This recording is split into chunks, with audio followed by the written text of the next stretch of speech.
మాటల్లో విజయవాడ, మాటల్లో రాజధాని, మాటల్లో అభివృద్ధి, కానీ చేతల్లో మాత్రం వార్డుల పెంపు.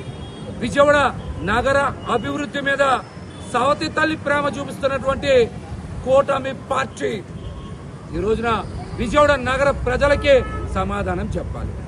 విజయవాడ నగరం అభివృద్ధి చెందాలంటే వార్డులు పెంచితే విజయవాడ నగరం అభివృద్ధి చెందుతుందా? విజయవాడ నగర హద్దులు పెంచితే విజయవాడ నగరం అభివృద్ధి చెందుతుందో సమాధానం చెప్పాలి. 64 వార్డుల్ని 86 వార్డుల కింద పెంచితే విజయవాడ నగర ప్రజలకి ఏం ఉపయోగమో కూడా కూటమి ప్రజాప్రతినిధులు సమాధానం చెప్పాలి. వార్డులు పెంచితే విజయవాడ నగరం అభివృద్ధి చెందుతుందా చెందదా? వార్డులు పెంచితే విజయవాడ నగరానికి ఏమన్నా ప్రయోజనం ఉందా లేదా? లేకపోతే గ్రేటర్ విజయవాడ చేస్తే విజయవాడ నగరానికి ప్రయోజనమా? కూటమి ప్రజాప్రతినిధులు అధికారులు సమాధానం చెప్పాల్సిన బాధ్యత ఈ రోజున వాళ్ళ మీద ఉంది. వార్డులు పెంచితే ఎవరికి లాభం?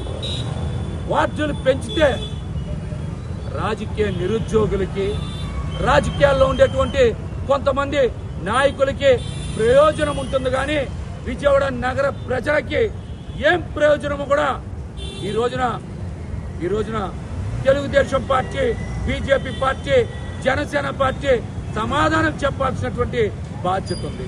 వార్డులు పెంచితే అభివృద్ధి వికేంద్రీకరణ జరుగుతుందా, అవినీతి వికేంద్రీకరణ జరుగుతుందో కూడా ఈ రోజున కూటమి ప్రజాప్రతినిధులు సమాధానం చెప్పాల్సినటువంటి బాధ్యత ఉంది. వార్డులు పెంచితే అభివృద్ధి జరుగుతుందా జరగదా? దీని మీద ఖచ్చితంగా స్థానిక ఎంపీ కేశినేని చిన్ని గారు, అదేవిధంగా ఎమ్మెల్యేలు కూడా సమాధానం చెప్పాలి. ఎమ్మెల్యేలు కూడా సమాధానం చెప్పాలి. వార్డులు పెంచితే ఏమైనా ఉద్యోగాలు వస్తాయా? వార్డులు పెంచితే ఏమైనా పెట్టుబడులు వస్తాయా? వార్డులు పెంచితే ఏమైనా ఐటీ పరిశ్రమ వస్తుందా? వార్డులు పెంచితే ఏమన్నా ఉపాధి కల్పన జరుగుతుందా? వార్డులు పెంచితే ఏమైనా సేవా రంగం వస్తుందా? వార్డులు పెంచితే రవాణా రంగం కానీ, వాణిజ్య రంగం కానీ, ఆర్థికంగా కానీ విజయవాడ నగర ప్రజలకు ఏమైనా ఉపయోగం ఉంటుందా? వార్డులు పెంచితే పర్యాటక రంగం ఏమైనా అభివృద్ధి చెందుతుందా? వార్డులు పెంచడం వలన విజయవాడ నగర ప్రజలకి ఉపయోగం ఏంటో కూడా ఒక్క ప్రయోజనమైనా సరే ఈ రోజున తెలుగుదేశం పార్టీ కూటమి విజయవాడ నగర ప్రజలకి సమాధానం చెప్పాలి. విజయవాడ నగర ప్రజలకి సమాధానం చెప్పాలి.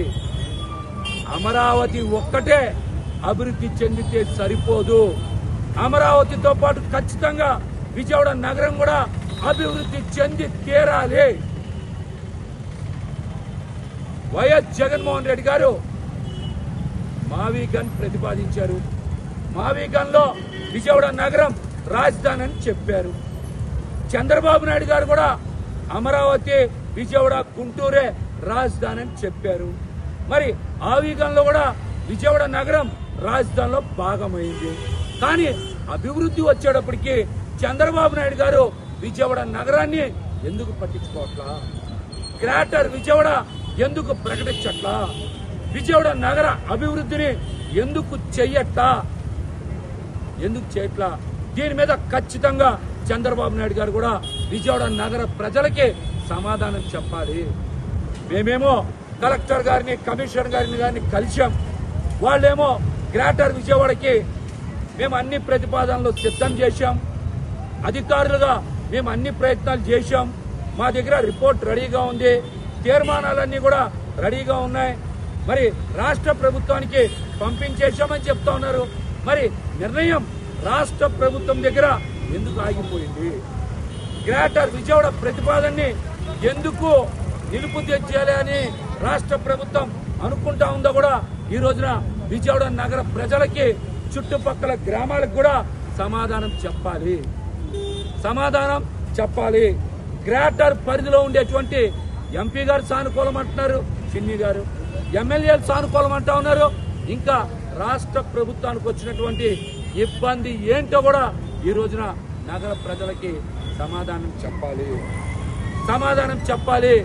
గ్రేటర్ విజయవాడ వలన మేము చెప్తా ఉన్నాం గ్రేటర్ విజయవాడ అయితే ప్రజలకి ఉద్యోగాలు వస్తాయి, ప్రజలకి పెట్టుబడులు వస్తాయి, ప్రజలకి పరిశ్రమలు వస్తాయి, ప్రజలకి మెరుగైన రవాణా వస్తుంది, ప్రజలకి మెరుగైన విద్య వైద్యం వస్తుంది, ప్రజలకి ఖచ్చితంగా ఐటీ సెక్టర్ అభివృద్ధి చెందుతుంది, యువతకు ఉద్యోగాలు వస్తాయి, భవిష్యత్ తరాలకి అవకాశాలు వస్తాయి, పర్యాటక రంగం ఖచ్చితంగా అభివృద్ధి చెందుతుంది, ఆధ్యాత్మిక కేంద్రంగా కూడా మరింత అభివృద్ధి చెందేటువంటి అవకాశం చాలా స్పష్టంగా ఉంది. ఇలా మేము గ్రేటర్ విజయవాడ మీద అనేక ప్రయోజనాలు బహిరంగంగా చెప్పగలం.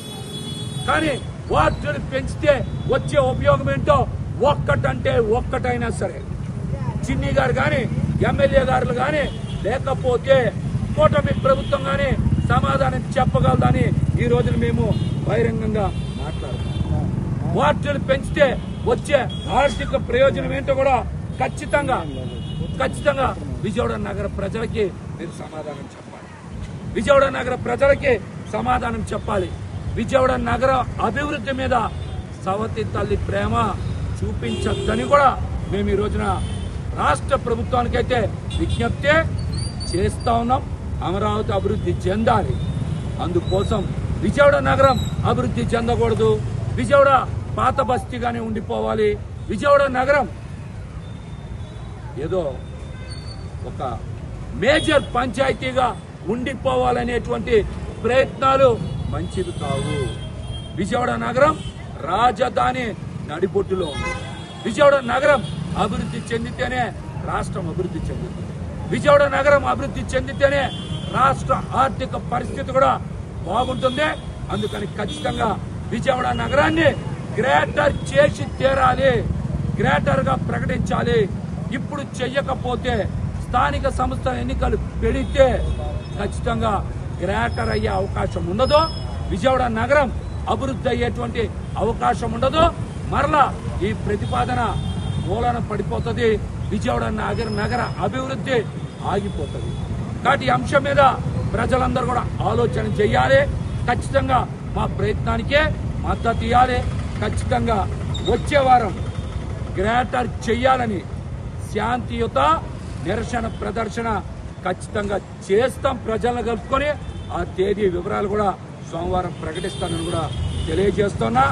గ్రేటర్ కి గనక అడ్డుపడే ప్రతి ఒక్కరూ కూడా గ్రేటర్ చెయ్యకూడదని విజయవాడ నగర అభివృద్ధికి అడ్డుపడే ప్రతి ఒక్కరిని విజయవాడ